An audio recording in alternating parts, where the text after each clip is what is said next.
नमस्कार, आप देख रहे हैं जवाब देना पड़ेगा और आपके साथ मैं हूं पूजा यादव। जम्मू कश्मीर में आतंक का अब होगा खात्मा। रविवार को गृहमंत्री अमित शाह ने बड़ी बैठक बुलाई और इस बैठक में एनएसए अजीत डोभाल, सीडीएस और तीनों सेना प्रमुख जम्मू कश्मीर के एलजी मनोज सिन्हा मौजूद रहे। इस बैठक में आतंक के खिलाफ जीरो टॉलरेंस नीति को लेकर मंथन हुआ। इसके साथ ही अमरनाथ यात्रा को लेकर भी मंथन हुआ। इसके अलावा 20 जून को पीएम मोदी के श्रीनगर दौरे को लेकर भी मंथन किया गया। शाह की समीक्षा बैठक के बाद सेना एक्शन में है और आतंक के खात्मे का प्लान बना रही है। आज इसी पर चर्चा होगी। हमारे साथ में गेस्ट पैनल मौजूद रहने वाला है और चर्चा की ओर आगे बढ़े इससे पहले आपको बता दें कि किस तरीके से रणनीति बनकर तैयार हो चुकी है और इससे आतंकी थर-थर कांपते हुए नजर आने वाले हैं, क्योंकि गृहमंत्री अमित शाह की इस बड़ी बैठक में आतंक के खिलाफ जीरो टॉलरेंस की पॉलिसी पर चर्चा हुई है कि जीरो टेरर प्लान पर चर्चा हो, इनोवेटिव तरीकों से आतंकियों पर कार्रवाई की जाए, सभी एजेंसीज के कोऑर्डिनेशन पर चर्चा, सेंसिटिव एरिया की पहचान और उसकी सुरक्षा पर मंथन, पीएम मोदी के दौरे को लेकर भी मंथन हुआ, विधानसभा चुनाव पर सरकार का फोकस, अमरनाथ यात्रा की सुरक्षा पर भी मंथन हुआ। तो ये कुछ अहम पहलू रहे जिन पर चर्चा कल की उस बैठक में हुई। और अब हमारे साथ में खास मेहमान जुड़ चुके हैं। Wing commander retired Praful Bakshi हमारे साथ में जल्दी होंगे और कर्नल रिटायर्ड टीपी त्यागी फिलहाल हमारे साथ में है, रक्षा विशेषज्ञ। टीपी त्यागी सर, बहुत स्वागत है आपका भारत 24 पर। बड़ी बैठकों का सिलसिला कल चला। 2 राउंड की बैठक में आगे की रणनीति पर काम शुरू हो चुका है, लेकिन सबसे बड़ा सवाल यह शुरू हुआ कि कश्मीर के बाद अब जम्मू पर फोकस इन आतंकियों ने करना शुरू कर दिया और आतंक की यहां भी कमर तोड़ने की तैयारी सरकार ने कर ली है।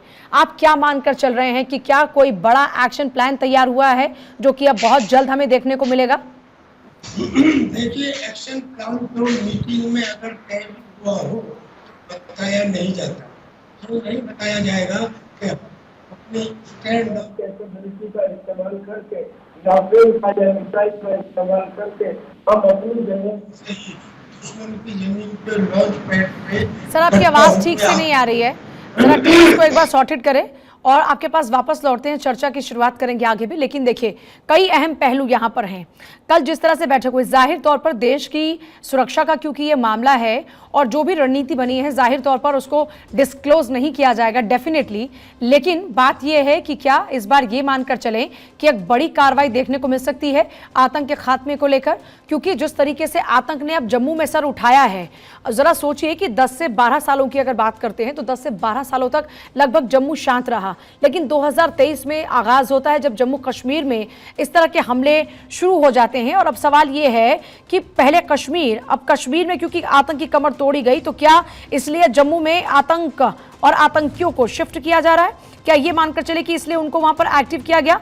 अब ये तो तय है कि भारत से जो पंगा लेगा वो चूर चूर हो जाएगा, और अगर आतंकियों को ये लगता है कि इस तरह की कायराना हरकतों को कर कर वो लोगों में दहशत पैदा कर देंगे, तो ये उनकी गलत फहमी है, इसका जवाब मिलेगा। लेकिन देखिए, जम्मू पर अगर आतंक के साई की बात करते हैं, 1 जनवरी 2023 को ही राजौरी के गांव में 5 लोगों की हत्या हुई, आतंकियों के आईडी ब्लास्ट में 2 बच्चों की मौत हुई। जम्मू की ही अगर बात करते हैं, अप्रैल 2023 में भी आतंकी हमले में 5 जवानों की मौत हुई। तो इस तरीके से 2023 से जम्मू निशाने पर आया। और हमारे साथ में तमाम मेहमान एक बार फिर से जुड़ चुके हैं। टीपी त्यागी सर लगातार बने हुए हैं और प्रफुल्ल बख्शी सर भी हमारे साथ में जुड़ चुके हैं। त्यागी सर, क्योंकि आपसे मैं पहले बात कर रही थी, मुझे उम्मीद है कि इस बार आपकी ठीक से आवाज आएगी। सवाल यही है कि एक बड़े एक्शन प्लान की क्या तैयारी है? क्या ये मानकर चलें कि अब बहुत ही जल्द बड़ी खबरें आने वाली, क्योंकि जिस तरीके से अधिकारियों के कश्मीर में पहुंचने का सिलसिला शुरू हुआ है, उससे ये माना जा रहा है कि अब इन आतंकियों को चुन चुन कर मारा जाएगा, और उसकी बानगी आज सुबह से ही देखने को भी मिली।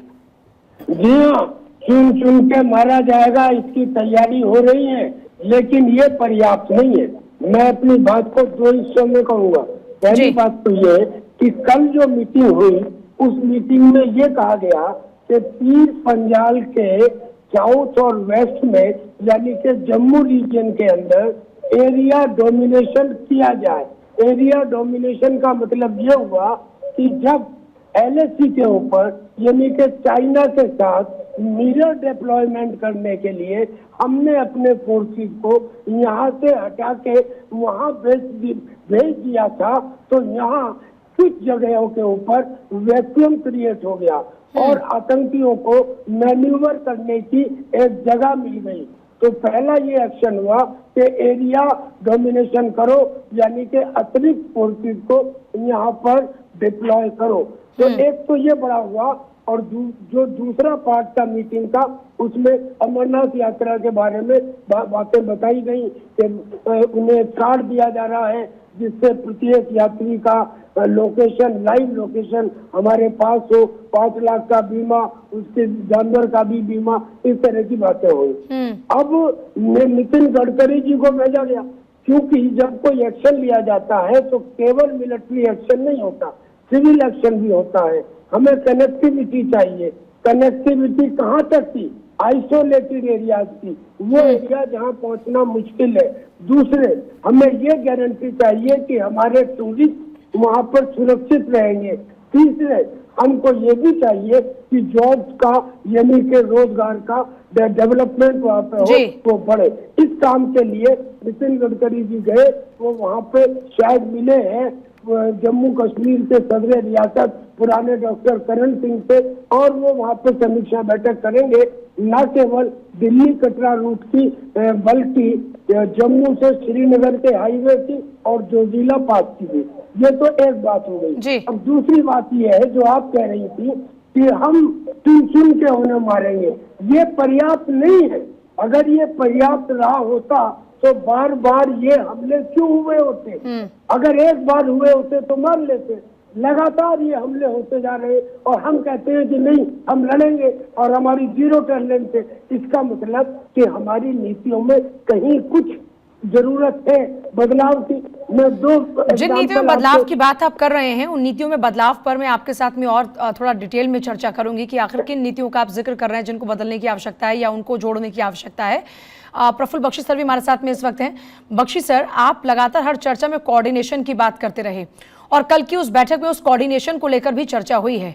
अमित शाह ने कोऑर्डिनेशन को लेकर सख्त हिदायतें दी हैं। क्या ये मानकर चलें कि अब जो हालात हैं, इन हालातों में अब संभलने का वक्त आ चुका है और अमित शाह भी इसको लेकर स्ट्रिक्ट हो चुके हैं? अब कहीं पर भी अगर ऐसा लैप्स होता है तो क्या एक्शन की तैयारी यहां पर भी होगी? थैंक यू वेरी मच अपने प्रोग्राम में बुलाने के लिए। I am very happy. Colonel Tyagi भी बैठे हैं हमारे साथ। हम लोग बहुत बार इस बात पे चर्चा कर चुके हैं। सबसे बड़ी बात है, जैसे अभी कर्नल त्यागी बोल रहे थे कि ये सफिशिएंट नहीं है कहना कि हम कर देंगे।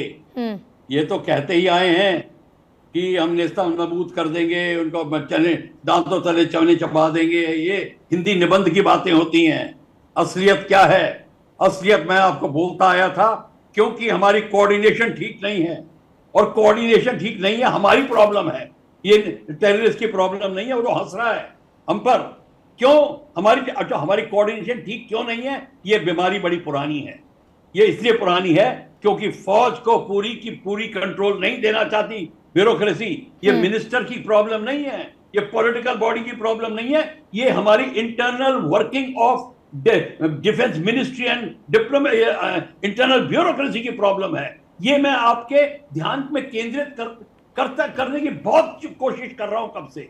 ये आपको देखना पड़ेगा। हमारे सैनिकों की हिम्मत में कोई कमी नहीं है, सब कुछ ठीक है। अरे जब तक आप तो 400 मीटर की रेस में आप उसको 200 मीटर में खड़ा कर देंगे और बात ही कैसे होगी? सारी प्लानिंग की आपको जरूरत है। कोऑर्डिनेशन की जो अभी कल बात हुई है, वो अब हम देखेंगे कोऑर्डिनेशन किस में। अभी तक बात हुई थी कि हम सारी पैरामिलिट्री फोर्सेस में कोऑर्डिनेशन करेंगे। अरे मैं वो नहीं कह रहा। अगर आपको आर्मी को रखना है तो आर्मी को बताइए क्या उसकी ड्यूटी होगी। ये नहीं कि उसको बैठा दिया, जैसे कि कश्मीरी पंडितों के केस में हुआ था। आर्मी कोर कमांडर पूछता रह गया कि हमारी क्या ऑर्डर्स हैं, कोई नहीं बता पाया। ये मैं ऐसी स्थिति नहीं होनी चाहिए। इसीलिए मैं कह रहा हूं ये डॉक्ट्रिनल कमजोरी थी और इसको खाना पूर्ति करने की कोशिश की जा रही थी। अब मेरे को लगता है कि मामला सीरियस है। सीरियस तो है, पर मेरे को अभी मीटिंग का आउटकम नहीं पता। मैं मीटिंग के जो मिनट्स मैंने देखे नहीं है। जब हमको पता चलेगा क्या है आउटकम, हम उस पर विश्लेषण कर पाएंगे। क्योंकि हम क्रिटिसाइज नहीं करना चाहते और फालतू में नहीं, मैं उसके विश्लेषण पर बैठक में क्या हुआ मैं उस पर जा भी नहीं रही। मैं इसीलिए आपसे ये पूछ रही हूँ जो अभी तक बातें निकलकर सामने आई, क्योंकि आपने कोऑर्डिनेशन के पॉइंट को बार बार उठाया, इसलिए मैंने कहा कि उस कोऑर्डिनेशन पर चर्चा हुई है और गृह मंत्रियों की ओर से साफ साफ हिदायतें हैं कि कोऑर्डिनेशन होना चाहिए। बिल्कुल कोऑर्डिनेशन पे बात हुई होगी।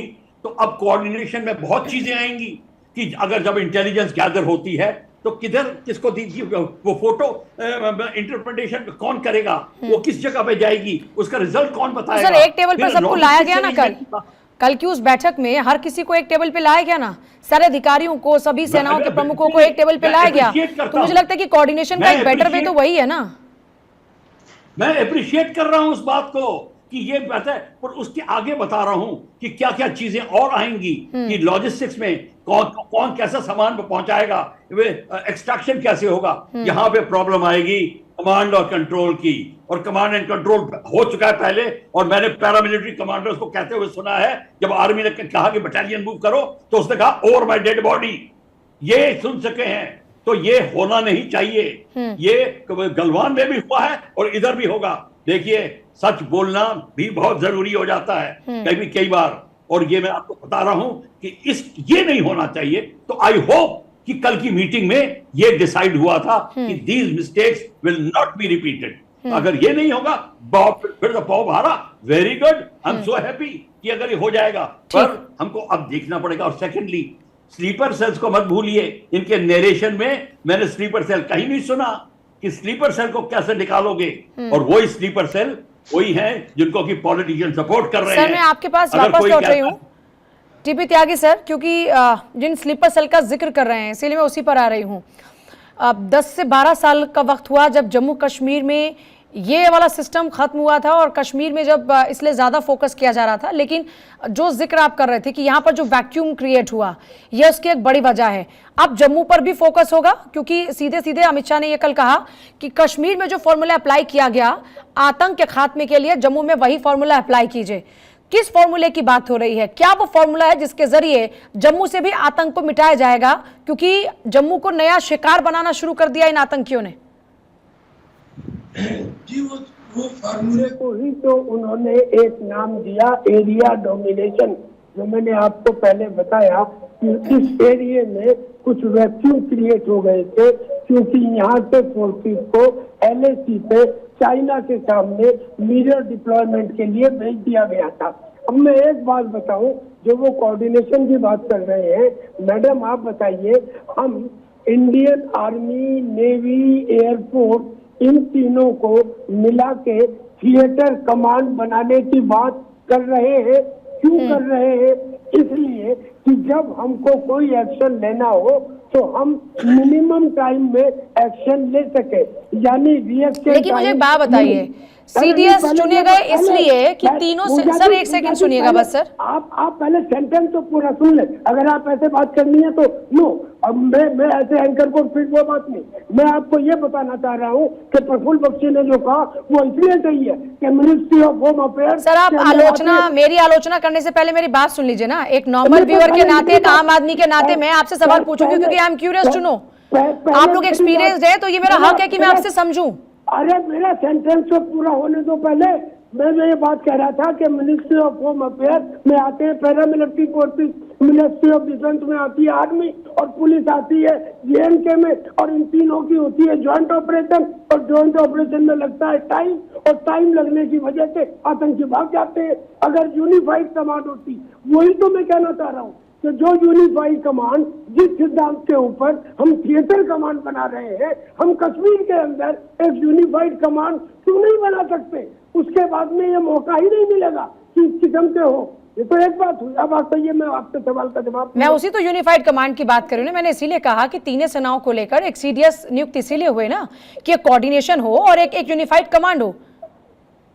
जी, तो ये बात में हम ये कह रहे हैं कि यूनिफाइड कमांड को कश्मीर के अंदर क्यों रेप्लिकेट नहीं किया जाता? यहाँ पे अगर आतंक को रोकने के लिए एक यूनिफाइड कमांडो नंबर 1, और नंबर 2 हम आतंकी आए और हमने उन्हें मार दिया, ये पर्याप्त नहीं है। पर्याप्त ये है कि उसकी पुनरावृत्ति ना हो, और पुनरावृत्ति कैसे ना हो वो तब नहीं होगी जब यहाँ बैठे हुए लोगों के ऊपर एक्शन लिया जाएगा। आपने सुना होगा, बड़े बड़े ऋषि मुनि कहते हैं भगवान तुम्हारे अंदर है, तुम बाहर ढूंढते फिर रहे हो, जो प्रॉब्लम है वो यहाँ है। क्या आप नहीं जानती कि इसी कश्मीर में एक आदमी ऐसा है जो 7% की वोट के ऊपर मेंबर ऑफ पार्लियामेंट बना? एक आदमी ऐसा है जिसने ये कहा कि क्या पाकिस्तान ने चूड़ियां पहन रखी हैं, पाकिस्तान के पास एटम बम है, पीओके को लेके तो दिखाओ। एक आदमी ऐसा है कि जो ये कहता है कि चाइना अगर हिंदुस्तान में आ जाए तो हमारे लिए ज्यादा अच्छा है। इस आदमी को आइडेंटिफाई करके अगर ये जेल के बाहर घूम रहा है या जिंदा है तो फिर मैं कैसे मान लूं कि आपने कोई एक्शन लिया? आप जड़ से एक्शन तो तभी लेंगी जब आप अंदर और बाहर दोनों तरफ एक्शन ले सके। और इसीलिए मैंने कहा कि ये अलग अलग नहीं, यूनिफाइड कमांड और एक्शन हमेशा इट स्टार्ट फ्रॉम। सर ये तो एक बहुत ही विस्तृत विषय है। यहाँ पर तो हत्यारे भी संसद तक पहुंच जाते हैं, जिनके ऊपर हत्या के आरोप लगे होते हैं, जिनके ऊपर रेप के आरोप लगे होते हैं, वो भी पहुंच जाते हैं, वो भी चुने जाते हैं। तो ये तो एक लोकतंत्र में कानूनी प्रक्रिया का फर्क है, जिस कारण से ये सब कुछ देश झेल रहा है। ये एक बहुत ही विस्तृत विषय है जिस बात का जिक्र आप कर रहे हैं, लेकिन है ना ये विस्तृत विषय नहीं है। अगर ये नहीं है तो आतंकवाद को रोकने के ऊपर चर्चा करना बेमानी है, क्योंकि ये जो विषय है आपके देश की सुरक्षा के लिए डायरेक्ट खतरा हो। अरे मजाल है कि कोई 2 आतंकी आए और 144 करोड़ के देश में आके आतंकी घटना करके चले जाए, वो हो ही नहीं सकता जब तक यहाँ के स्लीपिंग सेल का कोई माई बाप ना हो। और माई बाप मैंने आइडेंटिफाई कौन है इनके माई बाप जिनका जिक्र आप कर रहे हैं? Farooq Abdullah, I am telling now. आप एक आदमी का नाम ले रहा हूँ मैं। आप एक बहुत ही सीरियस एलिगेशन लगा रहे हैं किसी के ऊपर, और भारत 24 का इन एलिगेशन से कोई नाता नहीं है। ये इंडिविजुअली आपके आरोप हैं, मैं ये एक बार क्लियर करना चाहती हूँ। अरे मैं आरोप लगा नहीं रहा हूँ, मैं आपको सच बता रहा हूँ। ये बात जो मैंने कहा अगर एक भी उसमें सेंटेंस गलत हो तो मुझे बता दीजिए।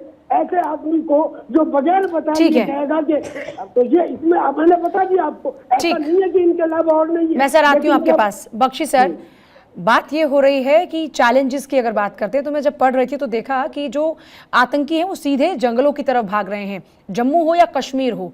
डेंस फॉरेस्ट जो है वहां पर इनको ऑब्जर्वेशन में लाना, इन पर अटैक करना एक बड़ा चैलेंज हो जाता है, और उसमें हम देखते हैं कि कई कई दिन लग जाते हैं ऑपरेशन को पूरा करने में, कभी 7 दिन तो कभी 5 दिन, ड्रोन का सहारा लेकर और इस तरीके से तमाम प्लानिंग करके इनको घेरा जाता है। क्या और एडवांस टेक्नोलॉजी या फिर क्या और एडवांस तरीके हो सकते हैं कि जंगलों में भी इन पर काबू पाया जाए, क्योंकि इन्होंने अपने लिए एक मुफीद जगह समझ ली है जंगलों को? मैं आपकी बात से सहमत हूं। मैं ये भी जानता हूं कि जंगलों में जो जगह एरियाज हैं वो ड्रोन से भी नहीं दिखाई देते, पेड़ों के नीचे छुपे होते। जैसे वियतनाम में प्रॉब्लम आई थी और उनको एजेंट ऑरेंज गिराना पड़ा था, ये भी प्रॉब्लम आ सकती है। पर इस प्रॉब्लम को दूर करने के लिए तब होता है कि जब, जैसे हम यूनिफाइड कमांड की बात अभी त्यागी साहब कर रहे हो, मैं जो जॉइंट ऑपरेशन के लिए जो बात कर रहे हैं वो एक बहुत जरूरी चीज है। जब वो आ जाएगी तो आप देखेंगे local police, local administration, army जब मिलके एक जगह काम करेगी तो चप्पे चप्पे को पता चल जाएगा को क्या है। नहीं तो अभी आर्मी ढूंढ के निकालती है, फिर local administration, panchayat system, everybody will be with army and coordinating. ये तब आएगी, वो सब कोऑर्डिनेटिंग में आएंगे। They will be all under one command and control. ये मैं कमांड एंड कंट्रोल की बात कर रहा हूं, और यही यूनिफाइड कमांड की बात त्यागी साहब कर रहे हैं कि एक कमांड होना चाहिए और एक कमांडर होना चाहिए, चाहे सिविल सर्विसेज हो, चाहे पैरामिलिट्री फोर्सेज और आर्म फोर्सेज हो। ये जब हो जाएगा आपकी जो ये डर है ये भी दूर हो जाएगा। और ये डर तब दूर होगा कि इनकी एंट्री जो होती है, देखिए वहां बैठे बैठे पैदा नहीं हो रहे वो जंगल में, वो आते हैं पीओके से, गांव से मदद लेते हैं, लॉजिस्टिक सामान लेते हैं, हफ्ता 10 दिन 15 दिन रहते हैं और फिर अब वहां से वापस चले जाते हैं। आप पीओके को उस जगह को ऑक्यूपाई कर लीजिए जहां से आ रहे हैं। वो ऑक्यूपाई करना आपके लिए प्रॉब्लम नहीं है, उसके लिए पॉलिटिकल विल चाहिए। आर्मी की क्षमता के विदिन क्षमता है। आप एक इन्फेंट्री बटालियन को बोलिए वो जगह को ऑक्यूपाई कर लेगी। जब आपने उस जगह को ऑक्यूपाई कर लिया उसके बाद आप देखेंगे कि जो चीज चप्पा चप्पा जो जगह है वो सारी की सारी विद इन योर जिसको कहते हैं कि ऑब्जर्वेशन आ जाएंगी। और ऐसी कोई केव नहीं है और ऐसी कोई जगह नहीं है जो हमारी आर्मी को नहीं पता। ये नालों का जिक्र करते हैं, केव्स का जिक्र करते हैं, आर्मी कब से गई हुई है। और अगर आप पुरानी बटालियन के मैप खोल के देखेंगे सबने मार्क किया हुआ है 1971 और से पहले से ऑनवर्ड्स। ये कोई नई चीज नहीं है, ये सब हो सकता है। पर जब कंट्रोल नहीं रहता तो फिर वही बात पड़ती है, वो सिविल को कहेगा, वो कलेक्टर को कहेगा, वो उसको कहेगा, वो कहेगा हम देख के बताएंगे, पूछ के बताएंगे, वो बात बताएंगे में रह जाती थी। जिसको दूर करने की बात हो रही है। बहुत शुक्रिया आप दोनों का इस चर्चा में शामिल होने के लिए। तो क्विक रिएक्शन की बात हो रही है कि क्विक एक्शन और रिएक्शन की जरूरत है और उसमें कोऑर्डिनेशन की जरूरत है। लव्य लुआब इस पूरी चर्चा का यही है कि जब एक्शन, रिएक्शन और कोऑर्डिनेशन होगा तो इन आतंकियों के खात्मे को लेकर जो हमारा ऑपरेशन है वो और जल्दी सक्सेसफुल होगा।